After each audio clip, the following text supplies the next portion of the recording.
Welcome back. Last வீடியோல ABC malt ஏன் கோல் குட்னஸ்ல ஆட் பண்ணல அப்படின்றத பத்தி டீடைலா பார்த்துருந்தோம்.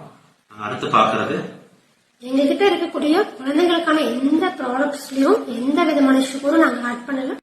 முக்கியமா நம்ம எல்லாரையும் இது ரொம்ப நல்லதுன்னு சொல்லி நம்ப வச்சுட்டு இருக்கக்கூடிய நாட்டு சக்கரை நாங்க ஆட் பண்ணல.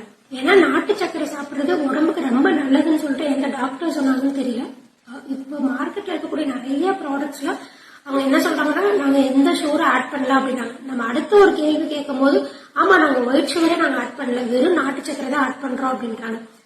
இனிமேல் யாராச்சும் உங்ககிட்ட வந்து எங்களோட ப்ராடக்ட்ஸ்ல எந்த சுகரும் ஆட் பண்ணலன்னு சொல்றாங்கன்னா தயவு செஞ்சு ஒரு டைமுக்கு 2 டைம் செக் பண்ணிக்கோங்க, நீங்க நாட்டு சக்கரையும் சேர்த்துதான் சொல்றீங்களா அப்படின்னு. நம்ம எல்லாரும் எப்படி நம்ப வச்சிருக்காங்க அப்படின்னா ஒயிட் சுகரோட alternative brown sugar, brown sugar சாப்பிடுறது ரொம்ப நல்லது அப்படின்னு. பட் அது ஆக்சுவலா அப்படி கிடையாது.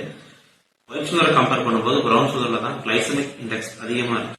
No means no. எங்ககிட்ட இருக்கக்கூடிய குழந்தைகளுக்கான எந்த ப்ராடக்ட்ஸ்லயும் நாங்க சுகர் ஆட் பண்ணலன்னு சொல்றது நாட்டு சக்கரையும் சேர்த்து தான் சொல்றோம். Thanks for all your support. Keep supporting is.